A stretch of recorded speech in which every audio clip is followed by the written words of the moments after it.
സൈനിക നടപടികളുമായി ബന്ധപ്പെട്ടുള്ള വാർത്തകളിലേക്ക് കടക്കുകയാണ്, വിവരങ്ങളിലേക്ക് കടക്കുകയാണ്. നിലവിൽ വരുന്ന വിവരങ്ങൾ അനുസരിച്ച് 50-ലേറെ പാക് ഡ്രോണുകൾ ഇന്ത്യ വെടിവെച്ചിട്ടിരിക്കുന്നു എന്നുള്ളതാണ് വരുന്ന വാർത്ത. പാകിസ്ഥാന്റെ 3 പോർ വിമാനങ്ങളെ ഇന്ത്യ വെടിവെച്ചിട്ടുണ്ട്. ഈ വ്യോമ അതിർത്തി ലംഘിച്ചു വന്ന വിമാനങ്ങളെയാണ് ഇന്ത്യ വെടിവെച്ചിട്ടത്. അതിർത്തിയിൽ സംഘർഷം വീണ്ടും രൂക്ഷമാകുന്നു. അതിർത്തി ജില്ലകളിൽ ബ്ലാക്ക് ഔട്ട് പ്രഖ്യാപിക്കുന്നു. കൂടുതൽ ജില്ലകളിൽ സമാനമായ രീതിയിൽ പാകിസ്ഥാനിലും പല ജില്ലകളിലും ബ്ലാക്ക് ഔട്ട് പ്രഖ്യാപിക്കുന്നുണ്ട്.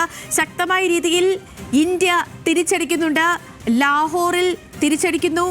ഈ ഇസ്ലാമാബാദിലേക്ക് പോലും തിരിച്ചടി വന്നിട്ടുണ്ട് എന്ന് കരുതപ്പെടുകയാണ്. വ്യോമ പ്രതിരോധ സംവിധാനം വഴി ഇന്ത്യ ആക്രമണം ശക്തമാക്കുന്നു. ഈ വിഷയത്തിൽ ഇടപെടുന്നുണ്ട് ലോക രാജ്യങ്ങളടക്കം. അമേരിക്ക അടക്കം ഇന്ത്യയുമായി സംസാരിച്ചു, വിദേശകാര്യമന്ത്രിയുമായി സംസാരിച്ചു. നിലവിലെ സ്ഥിതിവിശേഷം എന്താണെന്ന് ലിജോ ഉണ്ട് നമുക്കിപ്പം. ലിജോ, ഏറ്റവും പുതിയ അപ്ഡേറ്റ് എന്താണ്?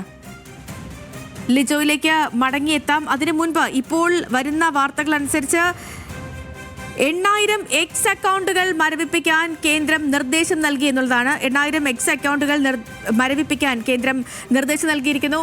അതിന് പുറമെ ഈ വ്യോമസേനയ്ക്ക് കേന്ദ്രം റെഡ് അലേർട്ട് നൽകിയതിന് പിന്നാലെ വ്യോമസേനയോട് ഏത് സാഹചര്യത്തിനും സജ്ജമായിരിക്കാൻ അടിയന്തര നിർദ്ദേശം നൽകിയതിന് പിന്നാലെ നാവികസേന കൂടി കറാച്ചി ലക്ഷ്യമാക്കി നീങ്ങിയെന്ന റിപ്പോർട്ടുകൾ പുറത്തുവരികയാണ്.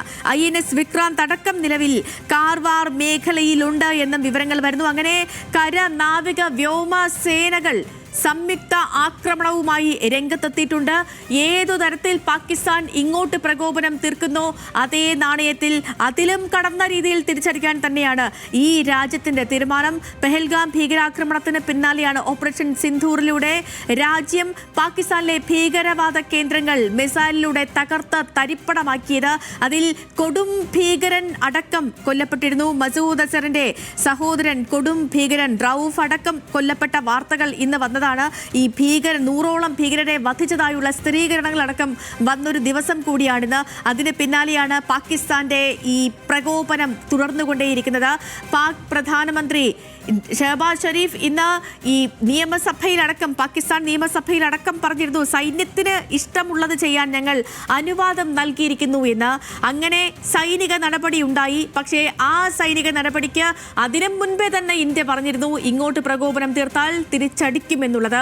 അങ്ങനെ ഏതൊക്കെ തരത്തിൽ ഇന്ത്യയെ അസ്ഥിരപ്പെടുത്താൻ പാകിസ്ഥാൻ ശ്രമിച്ചോ അതിലും മികച്ച രീതിയിൽ പാകിസ്ഥാന്റെ വായടപ്പിക്കുകയാണ് ഈ രാജ്യം. പാകിസ്ഥാനിൽ ഭീകരതയ്ക്ക് വിത്തുപാകുന്ന ഓരോ നിലപാടിനെതിരെയും കടുത്ത രീതിയിൽ തന്നെ പ്രഹരം തീർക്കുന്നു ഈ രാജ്യം. സുജിത് ചന്ദ്രൻ കൂടി ചേർന്നുണ്ട്.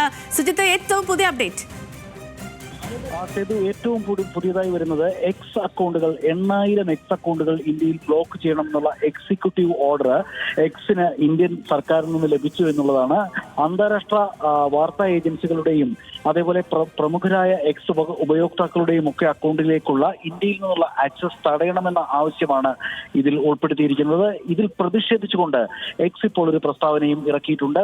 ഇപ്പോൾ സർക്കാർ നൽകിയിരിക്കുന്ന ഈ നിർദ്ദേശം ഞങ്ങൾ അംഗീകരിക്കുന്നു. ഇത്രയും ഗണ്യമായ എണ്ണം അക്കൗണ്ടുകൾ ബ്ലോക്ക് ചെയ്യുന്നതിനുള്ള തെളിവുകളോ ന്യായീകരണമോ ലഭിക്കുന്നില്ല എന്ന് പറയുമ്പോഴും ഇന്ത്യയിൽ മാത്രം ഈ നിർദ്ദിഷ്ട അക്കൗണ്ടുകൾ തടഞ്ഞു വയ്ക്കും എന്നവർ പറയുന്നു. ആ പ്രക്രിയ ആരംഭിച്ചിരിക്കുന്നു.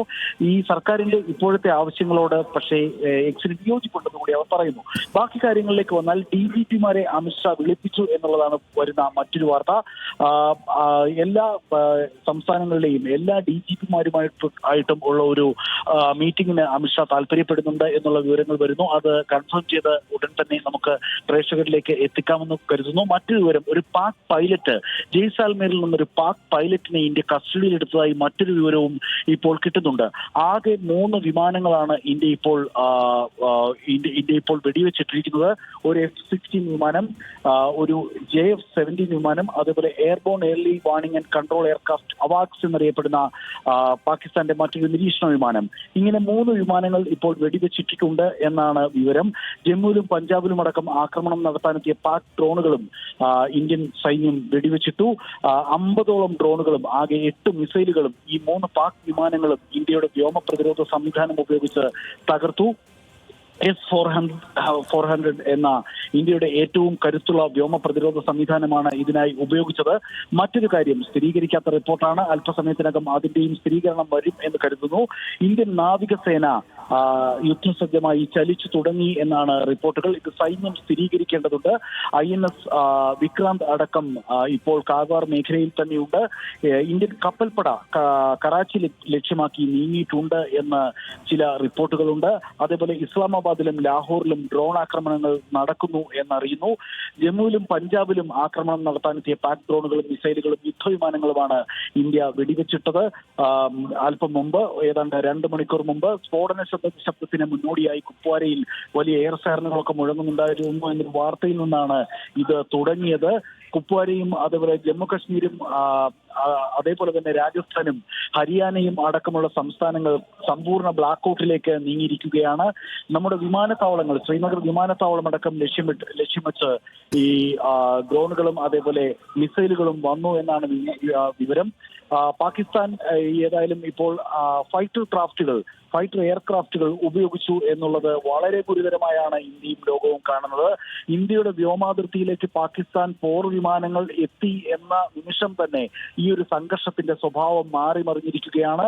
ഇന്ത്യക്ക് ഇനി പ്രതിരോധിച്ചേ മതിയാകൂ. ഇത് എസ്കലേറ്റ് ചെയ്യാൻ ഇന്ത്യ ആഗ്രഹിക്കുന്നില്ല എന്ന് നിരവധി തവണ നമ്മുടെ സൈന്യവും രാഷ്ട്ര നേതൃത്വവും പറഞ്ഞതാണ്. പക്ഷേ എല്ലാ സാമാന്യ നിയമങ്ങളും ലംഘിച്ചുകൊണ്ട് ഇന്ത്യയുടെ പ്രമുഖ നഗരങ്ങളെ ലക്ഷ്യം വെക്കുന്ന ആക്രമണമാണ് പാകിസ്ഥാൻ നടത്തിയത്.